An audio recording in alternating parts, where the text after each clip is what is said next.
Meu querido, pega papel e caneta, que hoje eu vou mostrar para vocês 3 REITs americanos que pagam dividendos todos os meses em dólar lá na Bolsa Americana.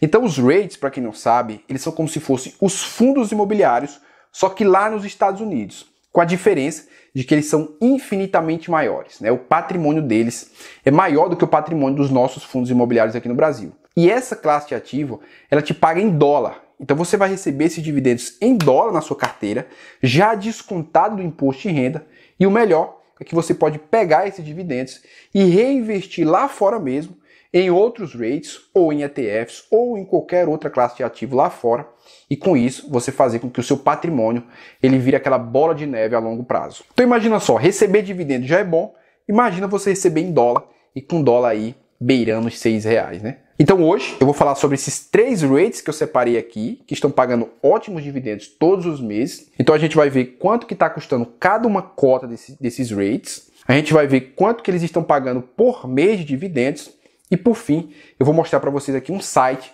onde vocês podem buscar mais informações sobre eles. Na minha visão, são excelentes opções aí para você estudar e de repente, se te agradar, aí você coloca aí na sua carteira de investimento. Então vamos nessa.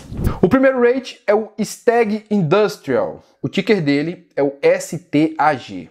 O STAG ele é um REIT aqui do segmento de galpões logísticos, que lá nos Estados Unidos eles chamam de Industrial. Esse REIT ele é composto por galpões físicos que são utilizados, né, são alugados e utilizados para o armazenamento de produtos desses inquilinos, que normalmente esses inquilinos são grandes varejistas, como a Amazon, por exemplo, que possui vários galpões alugados aqui do STAG. Ele é semelhante aos nossos fundos de galpões logísticos aqui no Brasil, com a diferença de que ele é bem maior.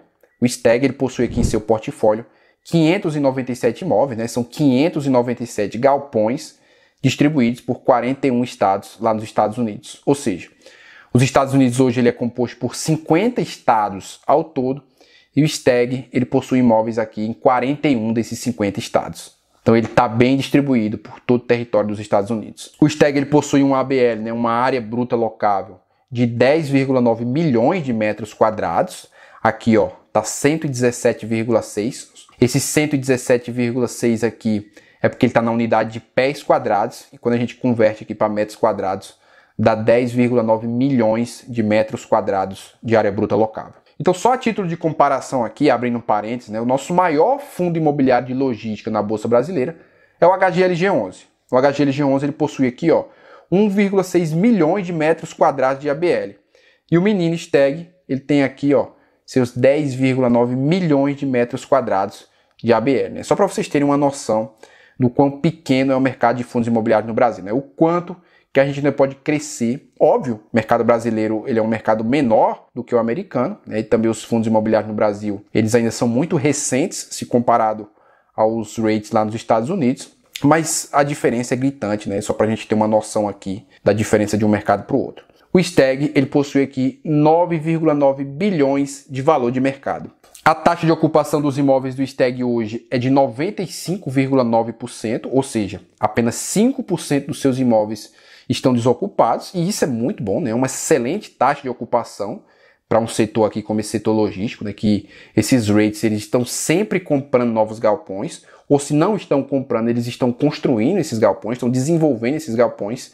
Então essa taxa de ocupação aqui, ela está excelente para esse segmento. Do seu total de inquilinos, a Amazon é a que possui a maior porcentagem de ocupação desses imóveis, e mesmo sendo a maior aqui, ela possui apenas 2,9% deles. Então, se a Amazon, por algum motivo aqui, ela resolve devolver esses imóveis ao STAG, apenas 2,9% da sua receita é afetada. Além da Amazon, nós temos outras empresas grandes, né, empresas conhecidas, como a Coca-Cola, que é responsável aqui por 0,7% das receitas geradas pelo STAG, a FedEx, que também é responsável aqui por 0,7%, DHL, enfim, essas são os top 20 inquilinos, e esses 20 inquilinos, eles são responsáveis aqui, ó, por apenas 16,4% das receitas desse REIT. Então, além desses 20 inquilinos aqui, são muitos outros ainda, e isso é bom porque esse REIT ele não depende de nenhum deles para sobreviver. Se algum desses inquilinos aqui ele sair, dificilmente isso vai afetar o STAG.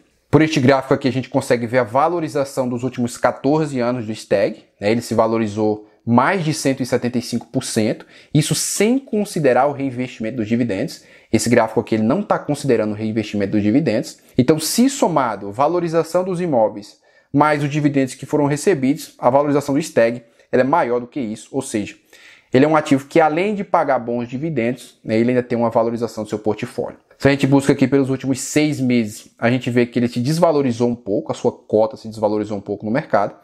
Ele vem se recuperando nesse último mês, mas ainda ele está no valor atrativo. Com relação aos dividendos, ele paga todos os meses. Antes ele pagava de forma trimestral, mas a partir de outubro de 2013 aqui ele passou a pagar mensalmente esses dividendos. E são sempre dividendos crescentes.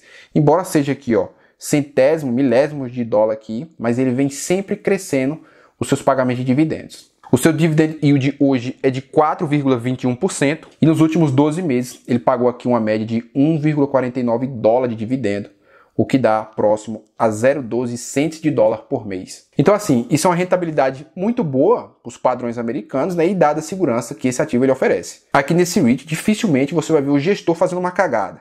Então, para os padrões americanos, essa é uma boa rentabilidade. A principal vantagem do STAG nesse momento, na minha visão, são as demandas que estão por vir, né, nesses próximos anos nos Estados Unidos. Lembrando que o STAG está 100% alocado em estados americanos. O Trump está buscando aqui atrair empresas para produzirem dentro do território americano. Então empresas aqui, ó, como a Amazon, como a IBM, a Nvidia, a Apple, a Rocher, entre outras empresas, elas já anunciaram aqui investimento nos Estados Unidos e isso pode vir a demandar espaços, né, para estocar, para fazer o armazenamento de suprimentos e produtos. Eu acredito aqui que o STAG ele pode se dar muito bem, né, caso desperte o interesse do investimento de outras empresas em solo americano. Vamos agora para o segundo REIT que eu trouxe aqui para mostrar para vocês, muito top também. E se você está gostando desse vídeo, já deixa o seu like e se inscreva no canal para continuar recebendo mais vídeos como esse. O segundo REIT que eu trouxe aqui é um REIT do segmento de varejo. O nome dele é o AgriREIT, o ticker dele é o ADC. Esse REIT aqui ele é um concorrente de um REIT que eu já tenho na minha carteira, né, que é o REIT Income. Então, visando a diversificação do seu patrimônio, eu não recomendo que você tenha 2 REITs de um mesmo setor na sua carteira, a não ser que o seu patrimônio lá fora ele seja relevante o suficiente para você comportar esses 2 REITs do mesmo setor, né, do mesmo segmento na sua carteira, ou que você tenha aí um total conhecimento, total domínio de como funciona esse segmento lá no mercado americano, que justifique você ter essa concentração nesse setor. O ADC ele é formado aqui por supermercados, por lojas de construção, restaurantes, farmácias e cafeterias. O valor da cota dele está mostrando aqui no relatório que é 76,92 dólares, mas daqui a pouco a gente vai ver o valor dele em tempo real lá no site da AllREIT.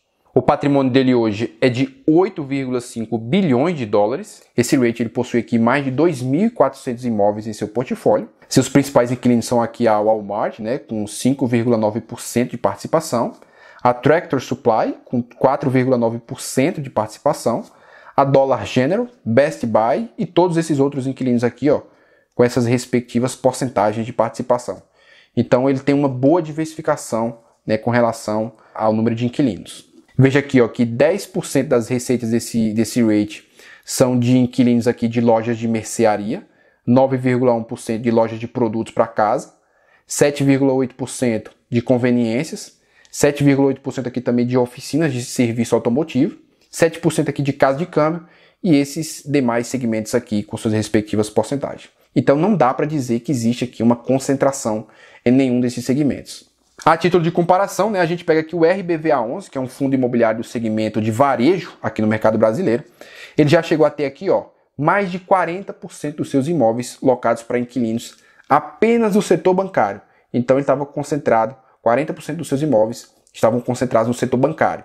Hoje, né, são 28,21%, então já tivemos dias piores, né? A gente vê, né, que existe uma disparidade enorme entre os ativos do mercado americano e os ativos do mercado brasileiro. Os imóveis do ADC eles estão totalmente localizados nos Estados Unidos, né? Esses 2.400 imóveis aqui, eles estão espalhados por 49 dos 50 estados que compõem, né, o país Estados Unidos, com o Texas aqui sendo o estado com a maior representatividade e sendo responsável por 7,1% das receitas anuais desse REIT.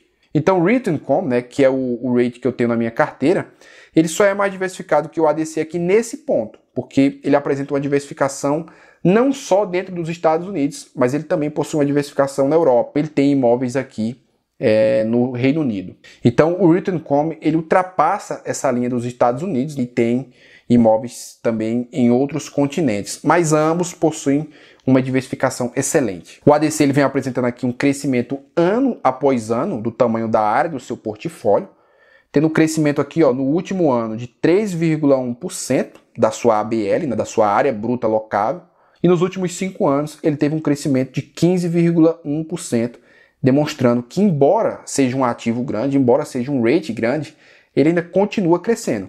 E esse crescimento aqui, ele está muito relacionado às aquisições e também aos desenvolvimentos que ele vem fazendo. Olha só, aqui em 2025, o ADC ele vem caminhando para bater recorde de aquisições de novos imóveis e também o recorde do desenvolvimento de novos imóveis, ou seja, a construção feita pelo próprio rate, o que é excelente. Isso gera lucros ainda maiores do que se esse rate ele fosse comprar esse galpão já feito. Então veja que a gente está aqui no 5º mês do ano e o ADC ele já investiu aqui entre 1,3 e 1,5 bilhões de dólares em novos imóveis. Isso é muito bom, né? A sua taxa de ocupação hoje é de 99,2%, menos de 1% do seu portfólio está desocupado, o que representa uma taxa de ocupação muito alta. E todas essas movimentações feitas pelo rate aqui refletem em mais dividendos, né? Olha só, nos últimos 10 anos, os dividendos do ADC eles cresceram aproximadamente 6% a cada ano. Os dividendos do ADC aqui são mensais, antes eram trimestrais,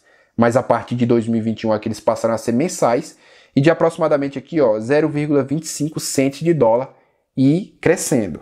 Seu dividend yield hoje é de 4,20% e ele pagou nos últimos 12 meses 3,072 dólares, o que representa um aumento aqui de 2,4% em relação ao mesmo período de 12 meses anterior.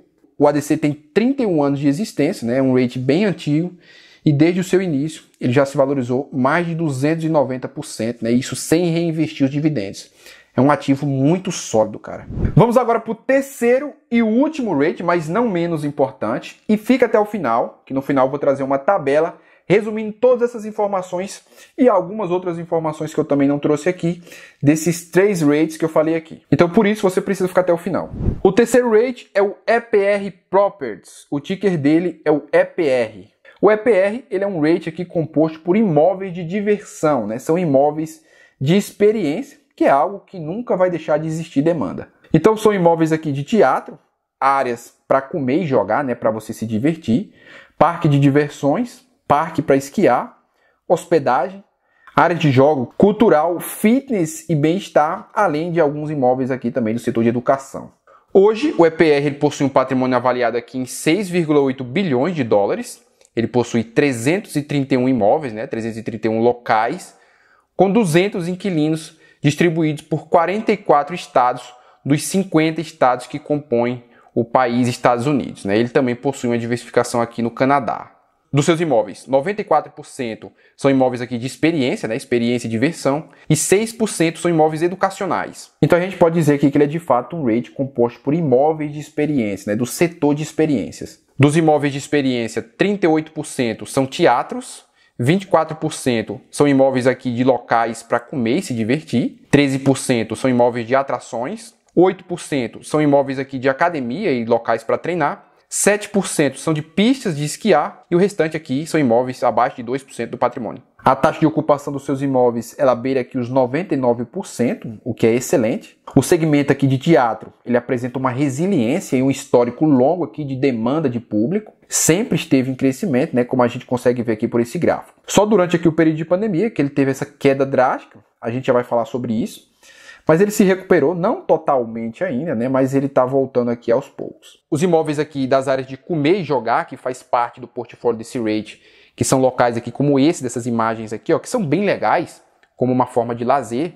Então, espaço de golfe, boliche, pistas de kart aqui, eles já se recuperaram totalmente da queda do faturamento que eles tiveram durante o período da pandemia, assim como os empreendimentos aqui de atração e cultura, os empreendimentos aqui de esqui na neve, os empreendimentos de academia e espaço de treino, os espaços de hospedagem e também os empreendimentos aqui de jogos e cassinos. Todos esses empreendimentos, eles estão totalmente recuperados aqui do baque da Covid e já superaram o consumo do período pré-pandemia. O EPR ele tem um dividend yield aqui de nada mais, nada menos do que 6,79% ao ano. Ele vem pagando aqui, ó, 0,29 cents de dólares todos os meses e ele pagou 3,54 dólares por cota nos últimos 12 meses. Sua cota, né, ou sua ação, ela está custando aqui hoje o valor de 52,15 dólares. O principal problema do EPR hoje é porque ele é um rate aí teto de vidro. Numa situação como essa da pandemia, né, onde as pessoas elas ficam impossibilitadas de sair de casa, as receitas do fundo elas vão a zero assim em um mês. Então é preciso ficar ciente disso, né, ao investir nesse rate. Então, resumindo aqui, né, eu trouxe essa tabela comparativa aqui com os 3 rates que eu mostrei para vocês agora. E coloquei também aqui o Real Income, né, que é o rate que eu tenho na minha carteira, né, somente para fins comparativos. Tem algumas informações aqui que eu mostrei para vocês, outras não. Mas em resumo aqui nós temos o market cap, né, de cada rate, que o market cap ele é basicamente o tamanho de mercado de cada um desses rates. Dá para ver aqui, ó, que o Real Income ele é absurdamente maior dentre esses 4 rates. Então ele está totalmente fora da curva aqui.